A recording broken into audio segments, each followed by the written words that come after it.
raconte. Christophe Ondelatte.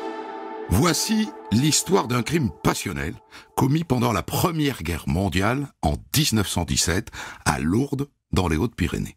L'histoire d'une bourgeoise, Germaine Biétrix, qui tue la maîtresse de son mari. Je vous le dis tout de suite, parce que vous le saurez très vite. Mais dans cette histoire, ce qui compte, c'est la fin.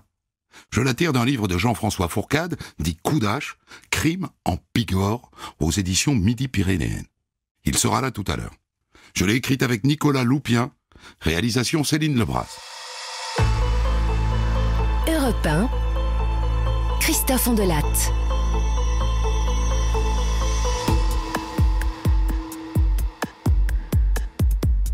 Cette histoire se passe donc dans la bonne ville de Lourdes, en janvier 1917. Lourdes, ça vous parle? Les Hautes-Pyrénées, la Bigorre, les apparitions de la Vierge, la grotte, la basilique, tout ça, les vierges en plastique. Bon, ça c'est pour le décor, parce que mon histoire est assez éloignée des jupons de la Vierge Marie. Dans l'après-midi du 29 janvier 1917, à l'hôtel Terminus, la patronne, Madame Claverie, est en train de faire le point avec 2 de ses employés. Quand soudain, elles entendent un cri. Ça vient du 2e étage, ça, non? Chambre 10, hein? Chez Madame Plissonnier. Marie va donc voir. La femme de chambre se précipite au 2e étage, elle arrive devant la porte de la chambre 10, et de l'autre côté de la porte, une voix lui répond. C'est rien. C'est passé. C'est passé. C'est passé quoi? Elle n'en sait rien, mais ça la rassure. Elle s'apprête à redescendre, et là elle entend des pas dans la chambre. Des pas de chaussures, et pas des pas de chaussons. Bon, elle redescend, un petit conciliabule s'organise dans le hall de l'hôtel, et si on remontait voir, elle remonte toutes les 3, elle frappe à nouveau, et là pas de réponse. Marie, va prévenir la police. Au poste de police, la femme de chambre tombe sur l'agent Arassus, de permanence. Des cris dans l'une de vos chambres? Oh! Faut que je prévienne le chef, hein? Il va le chercher au cinéma Le Palace où il est en service. Le brigadier Auguste Borde fonce tout droit à l'hôtel Terminus. Alors, Madame Claverie, que se passe-t-il? Eh bien, des cris bien inquiétants, brigadier, et qui viennent de la chambre 10. Je pense qu'il faudrait l'ouvrir. Pour voir, quoi. Mais la clé est sous la porte à l'intérieur. Allons voir de suite. Avec un ciseau à bois et une pince, le brigadier Borde fait sauter la serrure. Et là, oh, il députe. Il trouve une femme blonde, étendue sur le dos, avec de grandes taches de sang sur le corsage. C'est la locataire de la chambre, c'est la veuve Plissonnier. Morte! Morte! Et à côté, assise dans un fauteuil, une autre femme, les yeux hagards, qui tremble de tous ses membres, mais vivante, elle. Et à ses pieds, un grand couteau de cuisine. Et cette femme, Madame Claverie, la patronne, la reconnaît tout de suite. Et les femmes de chambre aussi. C'est une cliente de l'hôtel, c'est la locataire de la chambre numéro 2, au 1er étage, Madame Biétrix.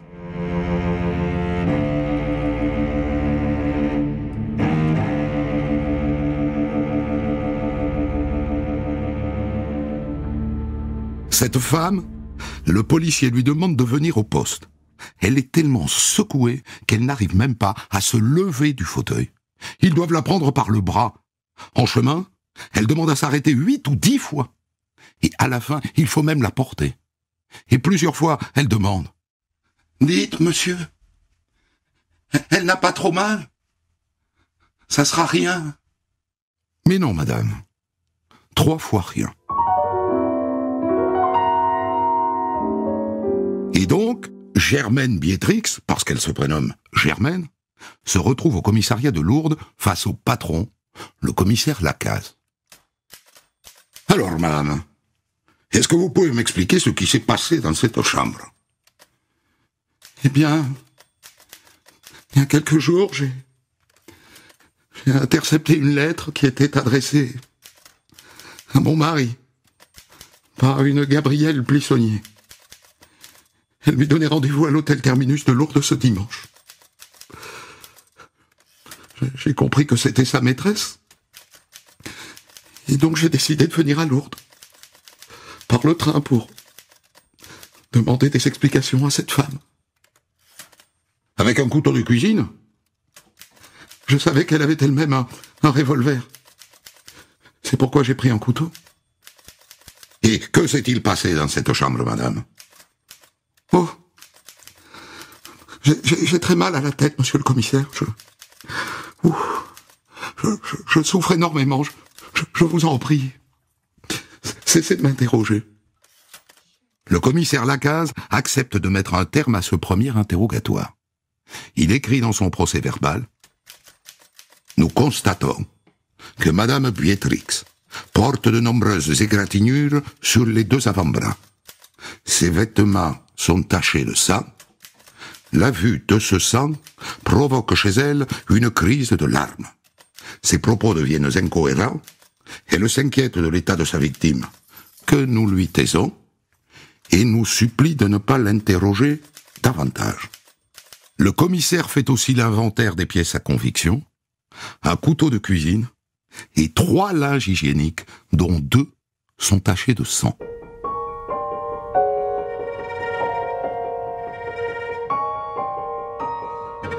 Réinterrogé le lendemain, à 8 heures, par le même commissaire Lacaze, Germaine Biétrix redit à peu près la même chose. Son but était d'avoir une explication franche avec sa rivale. Et je regrette, hein. Oh mon Dieu, ce que je regrette ce que j'ai fait. Du fond de mon âme. Pas un instant. L'idée ne m'est venue de vouloir la frapper. Pas un instant. Ce matin, madame, vous pourriez me raconter ce qui s'est vraiment passé dans la chambre. Mais c'est que je ne m'en souviens pas du tout. Du tout.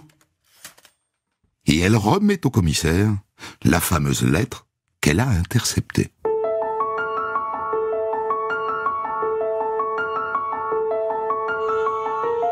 Évidemment, le corps de Gabriel Plissonnier est transporté chez le médecin légiste de Lourdes, le docteur Vergès, qui livre ses premières constatations. Nous avons donc 6 coups de couteau, hein, et ici des traces de strangulation, hein. Et oui, elle a aussi essayé de l'étrangler. Et le même docteur est missionné pour expertiser l'accusé. Et il faut que je vous lise 2 ou 3 passages de son rapport. Au moment où elle a accompli son acte, l'inculpé avait ses règles. J'ai visité moi-même son linge hygiénique, qui se compose de 4 serviettes de toilette tachées de sang. Et il ajoute, la menstruation peut donner lieu chez certains névropathiques à des troubles cérébraux. On a même constaté des accès de folie périodiques. Un choc moral survenu pendant la menstruation peut déterminer des désordres psychiques se traduisant par l'amnésie. Il est donc possible qu'elle n'ait pas eu pendant un temps plus ou moins long l'intégrité de sa mémoire. Ça alors, c'est ragnagna pourrait expliquer son amnésie.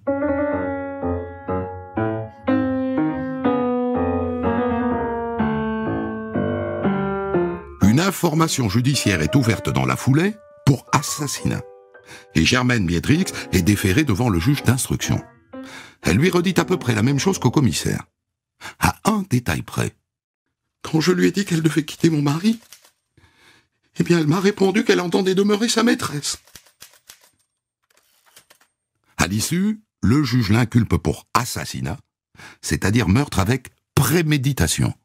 Ce qui veut dire qu'elle est passible de la peine de mort.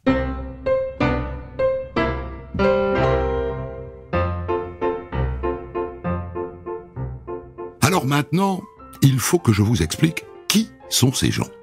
La victime d'abord, Gabriel Plissonnier, né Fourneau. Son mari était pharmacien, il est mort jeune, d'un cancer, en lui laissant une petite fortune. Et donc veuve, elle décide de s'installer à Besançon, où elle commence à fréquenter les salons de la bourgeoisie locale. Et c'est là qu'elle rencontre le docteur Biétrix. Car le mari Bitaroulette est un docteur de Besançon, un radiologue, marié, c'est bien le problème, à Germaine, la meurtrière. Marié, mais infidèle depuis le premier jour, disent les gens. En menant leur enquête, les gendarmes découvrent que tout le monde est au courant. Tout le monde sait depuis le début que Germaine a des cornes. Et forcément, un jour, elle finit par l'apprendre elle-même. Une de ses bonnes amies, qui lâche le morceau. « Ma chérie, je dois à notre amitié de vous dire que Louis voit d'autres femmes.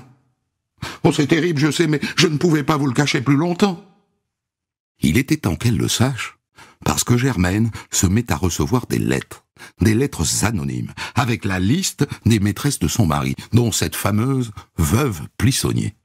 Et maintenant, quand elle marche dans la rue, elle entend la rumeur sur son sillage. Les cornes! Les cornes! À un moment, elle songe à divorcer, et puis, son docteur de mari lui fait des promesses. « Je vous promets, ma chère, de renoncer à toutes ces femmes, pour vous garder vous. Vous connaissez les hommes, je suppose. En connaissez-vous qui est trompé et qui ne trompe plus? Très peu, l'homme en rut est incorrigible. Croyez-en mon expérience de la vie. Bref, le docteur Bietrix ne tient pas sa promesse. »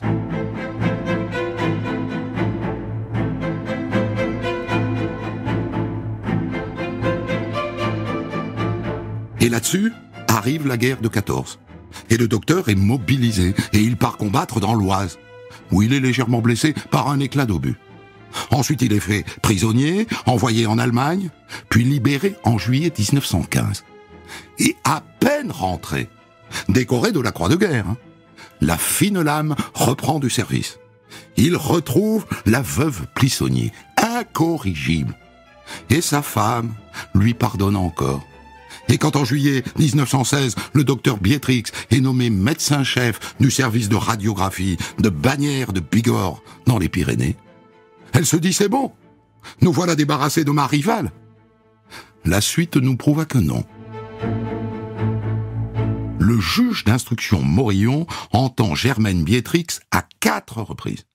Et 4 fois, elle lui dit la même chose. Sur le meurtre lui-même, elle n'a aucun souvenir. Le juge entend ensuite, sous serment, tout le personnel de l'hôtel Terminus. Et ils insistent tous sur l'état dans lequel elle était quand ils ont ouvert la porte. Elle était totalement prostrée, dans un état d'hébétude absolu. Mais surtout, le juge interroge comme témoin son mari, la fine lame, le docteur Bietrix. Il lui raconte que 4 jours avant le meurtre, dans le train, par hasard, il est tombé sur la veuve Plissonnier. J'avoue que j'étais bien loin de me douter de cette rencontre. Elle m'a dit « tu fais une drôle de tête ». Je lui ai dit « y a de quoi ? Que viens-tu faire ici ?» Enfin, j'étais furieux. D'autant plus que il y avait là le capitaine de gendarmerie de Bagnères. J'étais gêné qu'il me voie avec elle. Bon, finalement, elle m'a demandé que nous passions la soirée ensemble, à Lannemezon. J'ai accepté, à condition que le lendemain, elle rentre chez elle. Mais le lendemain, elle m'a fait une scène. Elle a réclamé que je vienne la voir à Lourdes. Elle m'a dit qu'elle m'enverrait une lettre pour me dire où et quand. Et le lendemain, j'ai demandé au vaguemaître de l'hôpital s'il y avait une correspondance pour moi. Et il m'a dit que oui, qu'il l'avait posée sur mon bureau. Et là, je me suis dit tout de suite, ma femme est tombée dessus. Et voilà, quoi. Vous connaissez la suite? Que pourriez-vous dire, docteur, sur Madame Plissonnier, votre bonne amie? Eh bien que c'est une femme qui voyage beaucoup, toujours seule, qu'elle porte un petit Browning dans son manchon, qu'elle est assez violente, qu'elle s'emporte facilement, mais qu'elle a bon cœur pour les malheureux. Oui, voilà.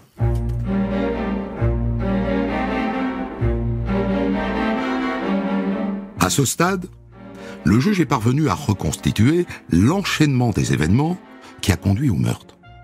2 jours avant, le 27 janvier, Germaine Bietrix va à l'hôpital de Bagnères pour porter un costume à son mari, car il doit assister à un enterrement, un sergent qui a été tué au front. Je vous rappelle que tout ça se passe pendant la guerre. La secrétaire l'a fait entrer dans le bureau, mais son mari n'est pas là. Alors elle décide de l'attendre. Et là, entre le vaguemestre de l'hôpital. « Ah, Pardonnez-moi, madame, je dépose juste une lettre pour le docteur. Germaine jette un œil sur la lettre. Nom d'une pipe.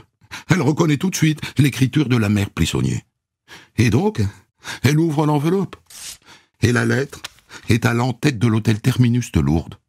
Elle la lit, forcément. Mon passionnant aimé. Je suis donc descendu au Terminus, jolie petite chambre très propre, et surtout chauffage central. Je t'attends dimanche matin, comme il est convenu. J'ai été si heureuse de te revoir. Je te croyais perdu, je revis. Je bénis le hasard providentiel qui nous a fait nous rencontrer hier. Quelle délicieuse journée j'ai passée.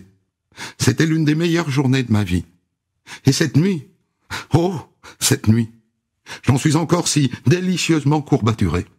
Il me semble, quand tu m'enlaces, que tu fais couler du feu dans mes veines. Je t'envoie, mon cher grand aimé, mes caresses les plus passionnées et mes baisers les plus ardents. Je te serre fort à te faire mal. Je t'aime infiniment plus que jamais, passionnément tout à toi. Post-scriptum, tâche de venir le plus tôt possible, dimanche.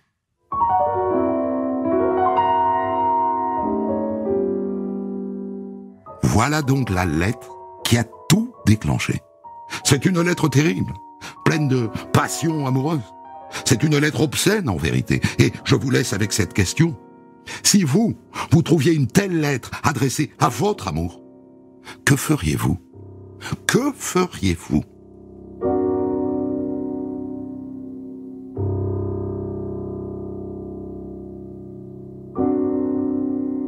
Germaine, elle, décide d'aller trouver sa rivale. Elle prend au passage un couteau de cuisine pour se défendre, dit-elle, et elle prend le train de 18h50 à Bagnères. Elle arrive à Lourdes à 20h et décide de louer une chambre dans le même hôtel près de la gare. « Bonjour, madame.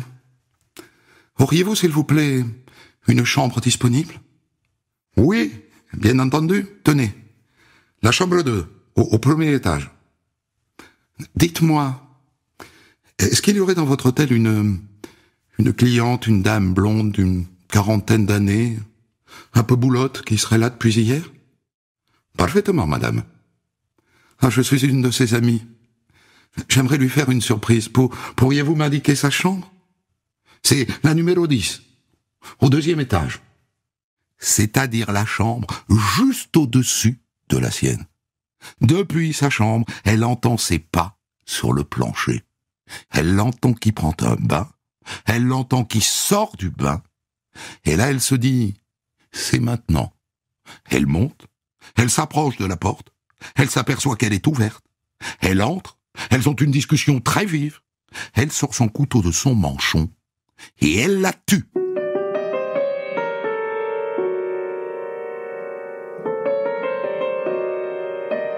Le 15 mai 1917, 6 mois après le crime, le juge Morillon considère qu'il a bouclé son enquête.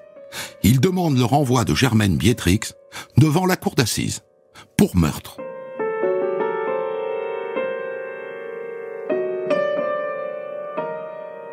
Le procès s'ouvre pour 2 jours, le 18 juin 1917, à Tarbes. Un jour de canicule, et la salle, bien sûr, est pleine à craquer.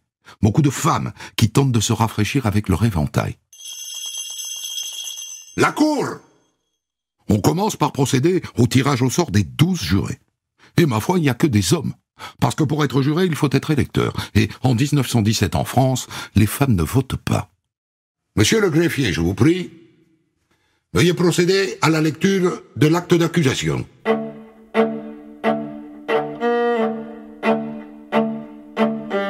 Et après, le président Truchy s'adresse à l'accusé avec beaucoup de tact, beaucoup de courtoisie.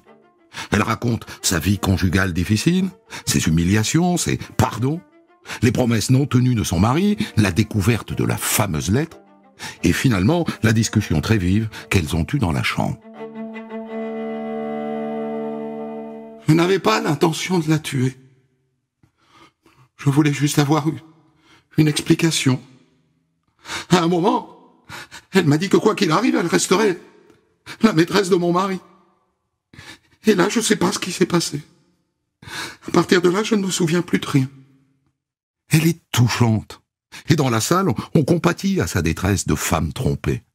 Et quand les témoins viennent raconter à quel point elle a été humiliée par son mari, on entend des sanglots dans le public. L'une des domestiques du couple Béatrix vient à la barre. « Oh ben, madame m'a dit plusieurs fois, si j'avais pas d'enfant, je voudrais mourir. »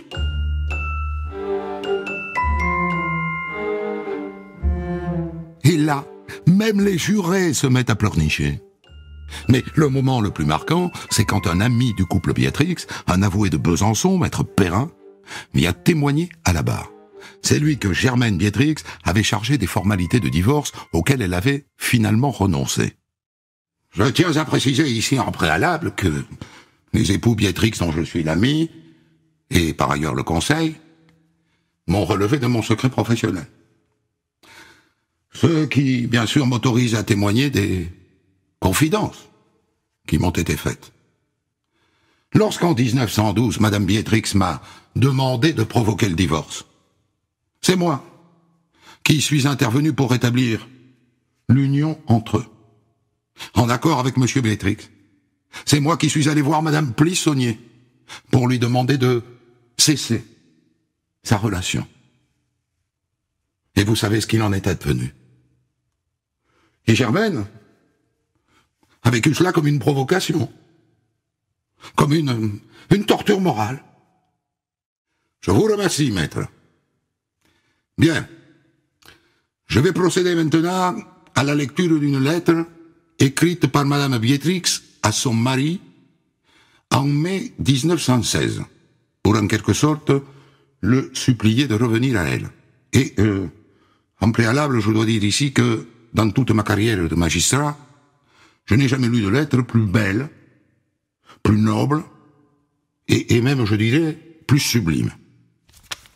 Je lis. Mon cher Louis, je ne fais que songer au nouveau chagrin que tu me causes. Je m'y attendais si peu. J'avais en toi une si grande confiance que j'en demeure anéanti. Malgré tes serments, tu as donc revu ta maîtresse, et j'en ai été plus cruellement atteinte que je ne saurais le croire. Comme d'habitude, mon pauvre grand, tu n'as pas beaucoup réfléchi à ce que pourraient te coûter les caresses de cette vieille femme. Malgré cela, je veux pourtant te parler de pardon, car je t'aime mieux qu'autrefois. J'espère que toutes ces paroles que j'écris avec mon pauvre cœur malade te toucheront et que tu me reviendras avec des mots de regret et autre chose que de vagues promesses. En attendant, veux-tu me laisser t'embrasser longuement et tendrement, comme tu sais que je t'aime. Quand le président termine la lecture de cette lettre d'amour, il a lui-même les larmes aux yeux. Et dans la salle, les gens pleurent comme des madeleines. L'audience est suspendue. Elle reprendra demain matin à 7 heures.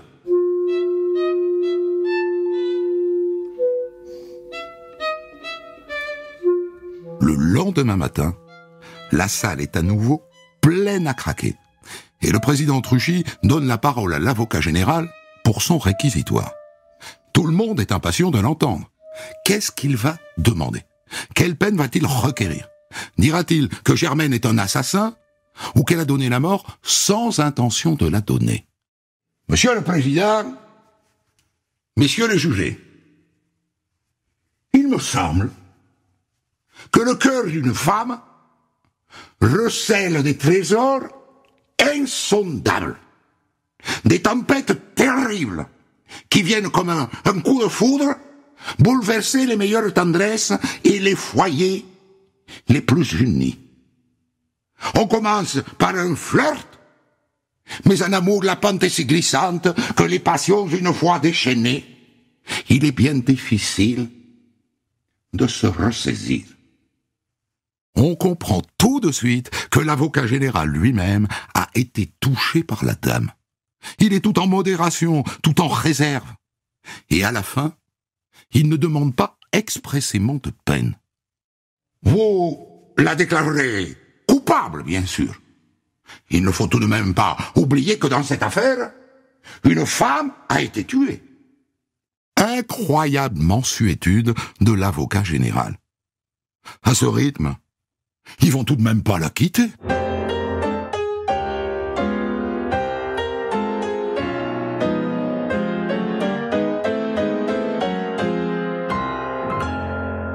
Puis vient la plaidoirie de l'avocat de Germaine, maître Paul Dangos. J'ai senti comme un souffle de réconfortante sympathie parcourir cette salle d'audience. Elle nous a fait chaud au cœur. Et elle a fait chaud au cœur à ma cliente, je le sais. Si bien que je vous adjure, messieurs les jurés, d'entendre cette compréhension qui est la nôtre et qui semble être la vôtre. Acquittez-la. Acquittez-la au nom des souffrances qu'elle a endurées. Acquittez-la? Une femme qui a donné 6 coups de couteau à une autre femme? Acquittez-la?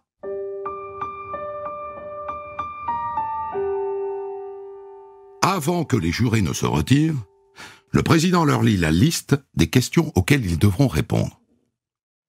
Première question. Germaine Bietrix est-elle coupable d'avoir volontairement donné la mort à Madame Gabrielle Plissonnier? Deuxième question. Ce crime a-t-il été commis avec préméditation? Troisième question. Germaine Bietrix est-elle coupable d'avoir volontairement porté des coups et exercé des violences sur Madame Gabrielle Plissonnier? Enfin, quatrième question. Ces coups ont-ils entraîné la mort sans intention de la donner? Le jury peut se retirer et l'audience est suspendue.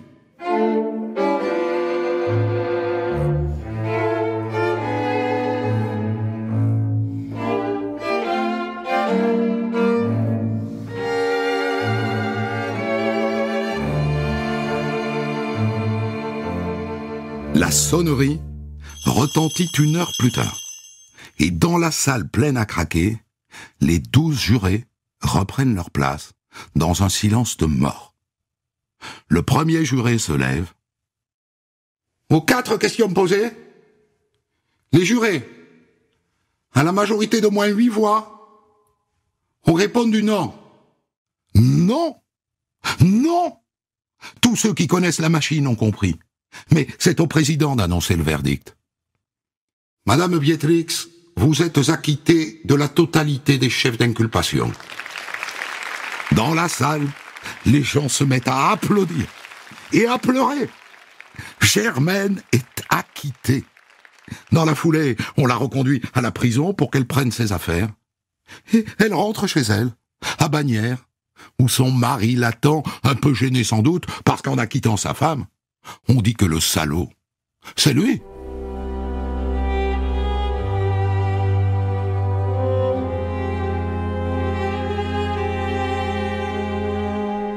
Et après? Eh bien après arrive l'armistice de 1918, la fin de la guerre, et les époux Bietrix retournent à Besançon. Le docteur s'installe en libéral, et il se lance en politique. Mais, évidemment, il n'a pas changé. Il continue de tromper sa femme. Et en 1921, il divorce. Lui est élu conseiller général, puis député, mais dans le mauvais camp, le camp des antisémites et des anti-francs-maçons. Pour parfaire sa carrière, il vote les pleins pouvoirs au maréchal Pétain. Le déshonneur jusqu'au bout.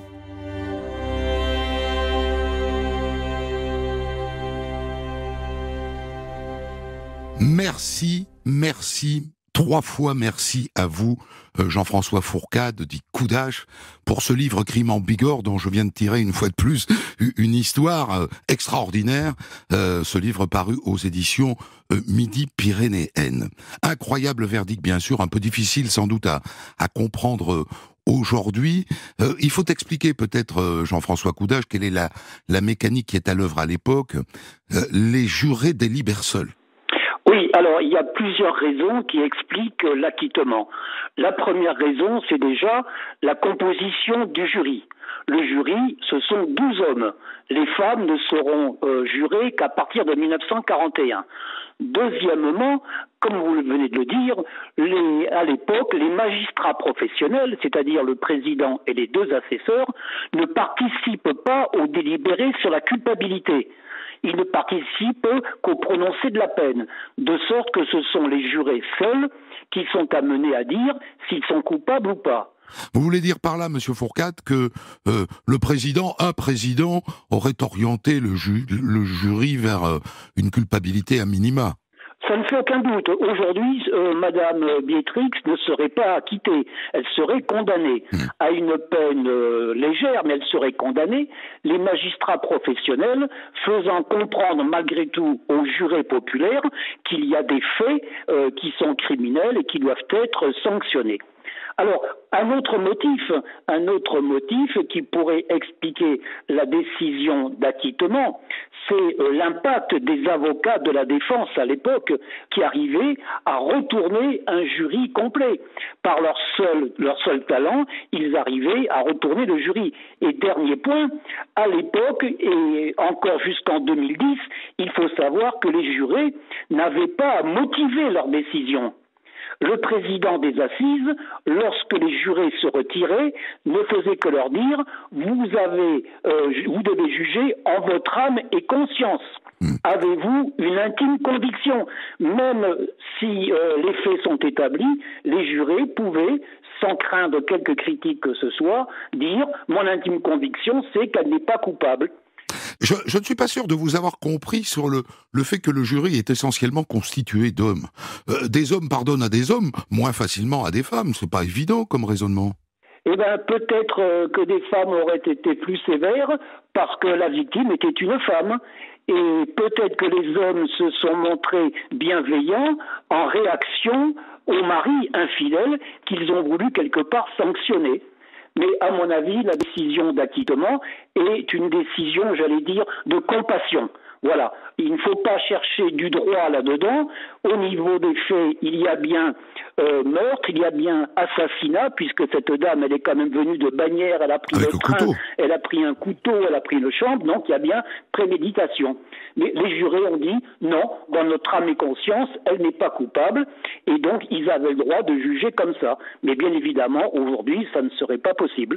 Comment avez-vous ressuscité cette histoire, Jean-François Fourcade? C'est de votre livre Crime en Bigorre aux éditions Midi-Pyrénéennes que je l'ai tiré. Comment l'avez-vous retrouvé aux archives départementales? Voilà, alors c'est de cette façon que je procède. Je vais aux archives départementales et toutes les affaires criminelles sont classées par ordre alphabétique et jusqu'en 1958, en face de chaque affaire, il y a marqué la lettre T pour Tarbes, L pour Lourdes et B pour Bagnères, parce qu'il y avait un TGI à Tarbes, à Lourdes et à Bagnères. Et pour ma part, je m'intéresse presque exclusivement aux meurtres qui se sont passés à Bagnères de Bigorre, puisque ma famille paternelle est issue d'un petit village à côté de Bagnères de Bigorre. Donc il me suffit d'aller aux archives départementales, de demander à consulter les crimes qui se sont passés généralement je travaille sur la période du début du 20e, fin du 19e, jusqu'à 1930-1940. Ça doit être assez émouvant tout de même de rouvrir ce dossier que probablement personne n'a rouvert depuis 1917. Ah non, c'est une affaire qui n'avait pas marqué les esprits, comme l'affaire de la lessiveuse dont vous avez parlé il y a quelques mois. Cette affaire de la lessiveuse a laissé beaucoup de traces et on en parle encore. Tandis que l'affaire de Madame Biétrix, personne n'en parle. Et si j'ai repéré cette affaire, c'est pour deux raisons. Tout d'abord, pour la qualité de la lettre que vous avez lue, écrite par la maîtresse à son mari. C'est une lettre extraordinaire, c'est une lettre qui est magnifique, qui est pleine d'amour, comme vous l'avez dit. Peu de femmes écrivent des lettres d'amour de ce style. Donc c'est pour ce premier motif, et également par le fait qu'il y a un acquittement derrière, alors que les faits étaient absolument constants et parfaitement établis et reconnus même par la personne. Vous parlez de la lettre de Gabrielle Plissonnier? À la lettre de Gabrielle Plissonnier. Elle est d'un érotisme torride. Elle dit quand même « Je suis toute courbatue ». Lorsqu'elle rappelle la nuit qu'elle a passée avec son mari la veille, Parce que lorsque la femme, Madame Biétrix, découvre la lettre et qu'elle la lit, elle apprend, alors qu'elle croyait que son mari avait cessé depuis des mois de voir cette femme, elle apprend qu'ils ont couché ensemble la veille dans un hôtel à Lannemezan. Oui. Et elle lui écrit à son mari en lui disant « Quelle nuit, j'en suis encore toute délicieusement courbaturée ». C'est une lettre extraordinaire. Donc c'est pour une des raisons et pour l'acquittement que j'ai choisi cette affaire qui sort un petit peu du commun, qui est hors du commun. La lettre d'amour de Germaine Biétrix, écrite antérieurement au meurtre, est elle aussi assez touchante parce que elle pardonne encore. Et d'ailleurs, elle a manifestement joué un rôle dans la conviction des jurés, cette lettre. Oui, c'est une femme au grand cœur, c'est une femme qui a été humiliée, c'est une femme qui a toujours aimé son mari, qui a toujours essayé de le récupérer. Ils ont eu un enfant ensemble, donc plusieurs fois elle lui a dit pour le petit, il faut que tu reviennes. Elle l'a pardonné parce que là on parle de la veuve Pissonnier, mais il en est passé d'autres des femmes, hein. Il en est passé d'autres. Et il y a même une lettre anonyme adressée aux gendarmes, disant que le docteur Biétrix aurait même fait avorter une de ses patientes. Et tout ça, ça circulait en ville à Besançon. Qu'il avait lui-même, comme on disait à l'époque, engrossé. Ouais, absolument, bien sûr. Et à Besançon en 1917, c'est pas Besançon aujourd'hui. Besançon en 17, c'était une petite ville de province moyenne et tout se savait. Et la femme d'un médecin reconnu, je crois que le père de Madame Biétrix était juge consulaire au tribunal de commerce de Besançon. C'était quelqu'un d'en vue. Donc le fait de se sentir humiliée, eh bien, elle aurait pu divorcer de suite. Mais elle ne l'a jamais fait, sauf en 1934, tout à la fin de sa vie. Donc c'était une femme parfaite. Et je veux comprendre qu'elle ait fait pleurer les membres du jury, qu'elle ait fait pleurer l'assistante. C'était pas de la comédie, c'était de la sincérité. Et je suis persuadé qu'elle ait continué à aimer son mari. C'était d'un côté le bien et de l'autre côté le mal. Et je pense que les jurés ont voulu privilégier, le bien et la victime. Et la victime, c'est pas la veuve Pissonnier. La victime pour les jurés, c'était Madame Biétrix, ce qui paraît paradoxal. Est-ce qu'il vous est arrivé, Coudage, que après la publication de vos livres, vous en avez écrit plusieurs, celui-là date d'une quinzaine d'années, que des familles vous écrivent en disant « Je suis un descendant, je sais pas, de Madame Biétrix, un descendant de Madame Pissonnier. Vous me révélez toute une histoire que je ne connaissais pas moi-même ». Alors, ça m'est arrivé une fois, à l'occasion d'une séance de dédicace que j'ai faite à Bagnères de Bigorre, une personne vient de me dire « Mais dans votre livre, il y a eu un meurtre qui s'est passé à Argelès-Gazost, à côté de Lourdes. Vous ne citez pas le prénom de celui qui a été assassiné. Vous l'appelez Monsieur X. Quel était son prénom ?» Oh, je lui dis, pourquoi vous me demandez ça? Elle me dit, parce que moi j'avais un grand-père dont on ne m'a jamais dit très bien comment il était mort. Alors je lui dis, écoutez, je vais vous répondre, je prends les notes de mon dossier, je lui dis, voilà, il s'appelait Monsieur Vincent Tapie. Il me dit, oh, c'était mon grand-père. J'apprends par votre livre que c'était mon grand-père qui avait été assassiné il y a 50 ou 60 ans. Donc voilà, c'est arrivé une seule fois que quelqu'un se reconnaisse dans l'un de mes livres. C'est la seule fois. Dans le cas présent, si quelqu'un d'une famille Biétrix se reconnaît dans cette histoire, j'adorerais le savoir, j'aimerais avoir son retour. Je vous remercie du fond du cœur. Je vous en prie, monsieur Ondelat, avec plaisir. Jean-François Fourcade dit Coudage pour ce livre Crime en Bigorre où j'irai encore picorer sans doute quelques histoires. Et d'ailleurs, j'en profite pour lancer un appel parce que des Jean-François Fourcade, normalement, il y en a à peu près dans toutes les régions de France, qui ont publié parfois chez de tout petits éditeurs des livres que nous ne voyons pas, que nous ne repérons pas. Je vous en supplie. Appelez-nous, envoyez-nous ces livres. Si vous avez trouvé ces livres que votre grand-père a écrits au début du XXe siècle, envoyez-les nous et nous ressusciterons ces histoires souvent oubliées. Des centaines d'histoires disponibles sur vos plateformes d'écoute et sur europe1.fr.